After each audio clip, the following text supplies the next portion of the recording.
Então, hoje nós vamos falar um pouquinho e fazer algumas reflexões sobre a navegação de pacientes na prevenção e no rastreamento de câncer no Brasil. Declaro que eu não tenho conflito de interesse para essa apresentação e para que a gente possa chegar nessas reflexões, então, eu vou falar brevemente sobre o cenário da prevenção e rastreamento no Brasil e o cenário da navegação de pacientes. Então, a gente faz esse link entre navegação e atenção primária em saúde. Bom, para começar, eu trouxe para vocês alguns dos desafios que a SBOC apresentou no ano passado em um material elaborado para a população leiga, quando a gente fala de prevenção e rastreamento de câncer. Começando pela vacinação, né, com o intuito de prevenir alguns tipos de câncer, nós falamos da vacinação contra o HPV, que nós sabemos da relação que ele tem com alguns tipos de câncer, como, por exemplo, o câncer de orofaringe, o câncer de colo uterino, o câncer de pênis. E, infelizmente, nós constatamos que a nossa cobertura vacinal no Brasil caiu consideravelmente. Em 2014, nós tínhamos uma média de 90% dos meninos e meninas vacinados. Em 2019, essa taxa caiu para 52% em meninas e 22% em meninos. Então, o desafio é aumentar essa cobertura vacinal. A SBOC defende a vacinação contra o HPV nas escolas, atrelando a matrícula escolar com a carteirinha de vacinação, promovendo campanhas de vacinação dentro do ambiente escolar. Bom, e aí nós vemos que essa é o grande X da questão para a prevenção do colo uterino, mas que também influencia no câncer de pênis. E o câncer de pênis, o desafio é um pouco mais abrangente quando a gente pensa que um dos fatores de risco para câncer de pênis é a higiene, né? A má higienização tem relação com o desenvolvimento de câncer de pênis e nós temos que melhorar o saneamento básico em todo o país. Falando ainda de tumores geniturinários, quando nós falamos de câncer de testículo, nós temos um desafio de conscientização para o autoexame. Como nós já fazemos muito bem para o câncer de mama, precisamos também alertar para o autoexame dos testículos a fim de detectar alguma alteração e acender o sinal de alerta para a procura de auxílio médico. Quando nós falamos, então, da mama, do autoexame, nosso grande X da questão aqui é a mamografia, é prover o acesso à mamografia. Quando a gente olha aqui nesse mapinha do Brasil, nós vemos que a região norte e centro-oeste são as mais prejudicadas nessa cobertura, enquanto a recomendação mundial é que tenhamos 70% de acesso à mamografia no país, a média do Brasil é apenas de 34%. Então, precisamos prover acesso à mamografia e também precisamos melhorar o rastreamento da doença para diminuir o número de casos diagnosticados em estádios avançados, como é o que acontece também no câncer de próstata. Ainda há muito diagnóstico avançado, 20% dos casos da doença são descobertos em estágios avançados. E, além disso, para câncer de próstata especificamente, também um desafio que nós temos é como individualizar a necessidade desses exames periódicos. Precisamos desenvolver mecanismos de identificar os pacientes que têm um risco maior e personalizar de acordo com as diretrizes internacionais como seria o segmento desses pacientes, o acompanhamento desses pacientes. Nós vimos na apresentação de Barreto sobre a questão, né, da fotografia das lesões suspeitas, é um problema muito sério para o Brasil, o acesso à cobertura para consultas com dermatologistas e as cirurgias para atender as demandas dos cânceres de pele no SUS é muito deficitário. E, por último, o último exemplo que eu deixo para vocês aqui é o câncer coloretal. Nós precisamos ampliar o rastreamento do câncer coloretal em todo o país, promovendo o diagnóstico rapidamente através da colonoscopia. Nós vimos o impacto que houve com a colonoscopia, com a pandemia, né, em todo o país, público e privado, e nós sabemos que a colonoscopia é difícil de acessar, independente do cenário da pandemia, e não é um exame tão fácil de se fazer. Então, se eu estou na população, eu não tenho acesso, é difícil de eu marcar esse exame, e também é um exame que causa alguns tipos de desconforto, eu acabo não fazendo, e assim a gente perde a chance de prevenção e detecção precoce de câncer coloretal. Mas nem tudo é tragédia, né, gente? Então, trouxe um exemplo para vocês aqui de uma lei recente, a Lei 14.335, que foi aprovada neste ano, em maio, que tinha o objetivo de ampliar a atenção integral à mulher na prevenção do câncer de colo uterino, de mama e do câncer coloretal. Então, tem uma iniciativa boa, porém a gente percebe que precisamos ainda de alguns alinhamentos, porque nesta lei diz que a realização dos exames citopatológicos para colo uterino, mamografia, câncer de mama e colonoscopia, câncer coloretal para as mulheres, eles são indicados para todas as mulheres que já tenham atingido a puberdade, independente da idade. E quando nós começamos a avaliar risco e benefício, não é isso que a evidência nos mostra em termos de melhor benefício e nem sustentabilidade. Provavelmente sistema de saúde não consiga atender uma demanda se nós formos seguir essa lei. Então, faça necessário ainda alguns alinhamentos, né? Aí, aqui, só para clarificar, o início do exame histopatológico é recomendado após o início da atividade sexual, a mamografia para mulheres entre 40 e 50 anos, diretrizes internacionais preconizam 40 anos, aqui no Brasil, pelo SUS, era 50 até então, colonoscopia, ou sangue oculto nas fezes, após os 45 ou 50 anos de idade, mas também a depender da história de saúde, da história de câncer dessas pessoas. Bom, e nesse mesmo caminho nós vemos que está a navegação. Quando falamos de navegação de pacientes no Brasil, não temos regulamentação. O que nós temos falando especificamente de enfermeiro é um parecer do Conselho Regional de São Paulo de 2020 que diz que no tocante à legislação para atuar na navegação de paciente no Brasil, consta apenas a recomendação da Agência Nacional de Saúde Suplementar, a ANS. Mas, recentemente, agora em abril, houve a tramitação de um projeto-lei 4.171 que propõe um programa nacional de navegação de pacientes para pessoas com câncer de mama.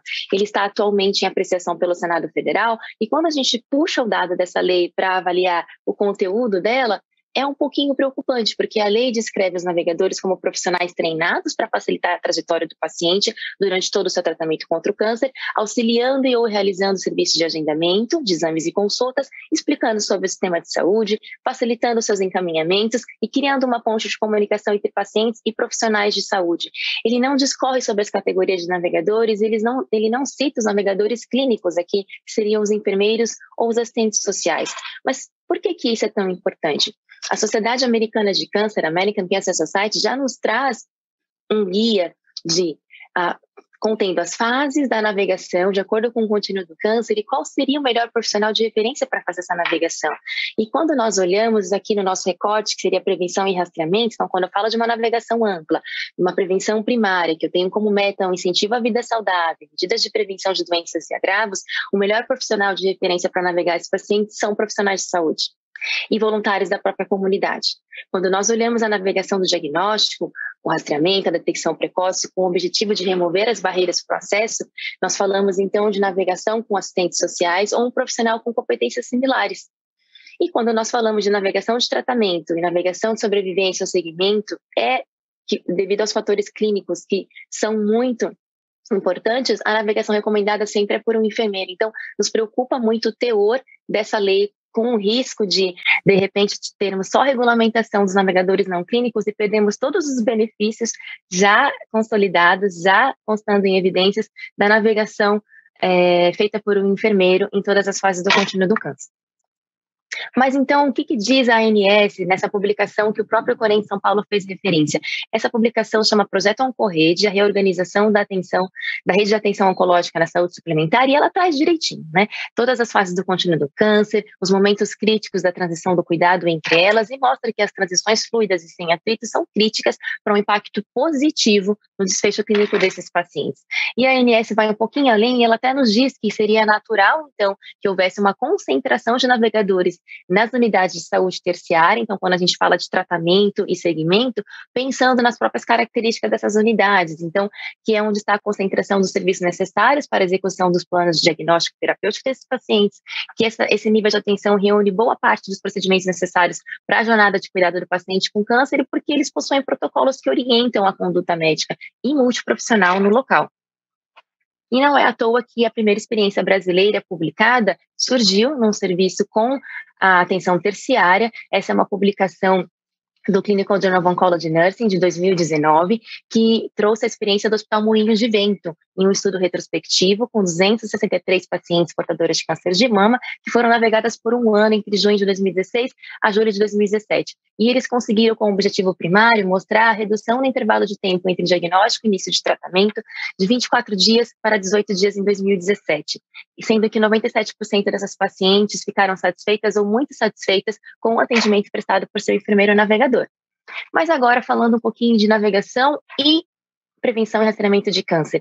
Uma revisão sistemática de 2019, que incluiu 113 artigos, conseguiu encontrar apenas um trabalho falando de navegação na prevenção de câncer. Esse trabalho falava sobre a vacinação de HPV, infelizmente não houve diferença significativa com navegação ou sem navegação, mas eles concluíram que as pessoas tinham uma tendência maior a concluir o seu esquema vacinal quando eram navegadas. Quando falamos, então, em screening, já havia uma experiência um pouquinho maior, com 56 publicações, avaliando a navegação no rastreamento do câncer, sendo que os tumores mais estudados são o câncer coloretal, mama e colo uterino, com desfechos positivos em todos os cenários.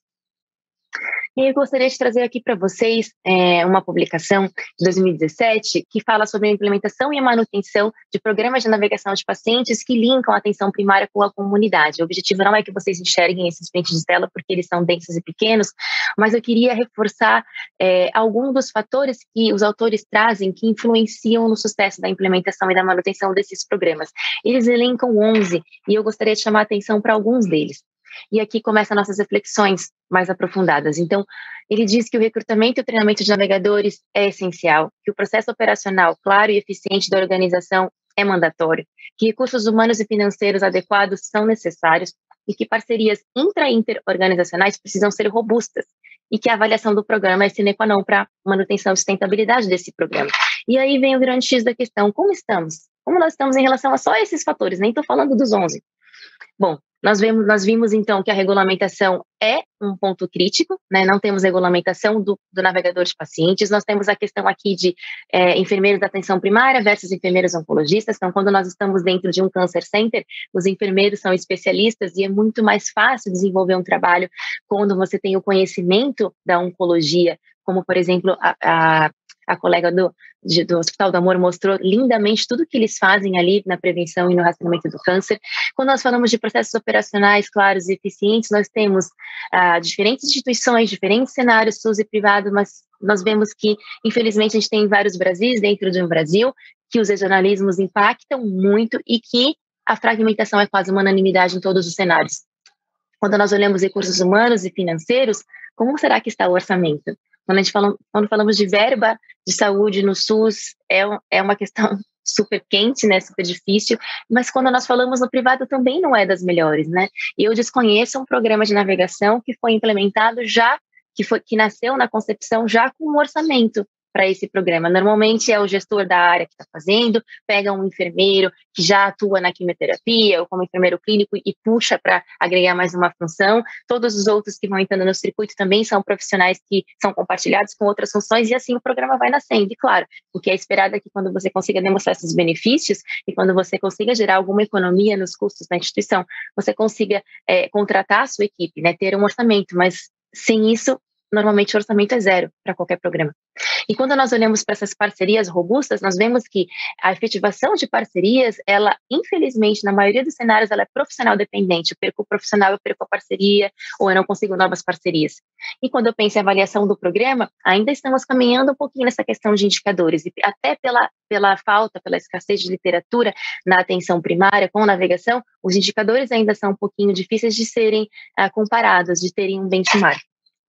E eu gostaria de salientar uma publicação recente da Academia de Enfermeiros Oncológicos e Navegadores de Pacientes de março deste ano, que traz 19 padrões da prática profissional da navegação oncológica. E eu trouxe só o padrão 11 aqui para vocês, que mostra que nós precisamos ter o conhecimento sobre prevenção, sobre screening e sobre a triagem desses pacientes para poder promover e advogar por comportamentos de prevenção do câncer, pela detecção precoce, pelo rastreamento e pela educação de hábitos saudáveis de vida.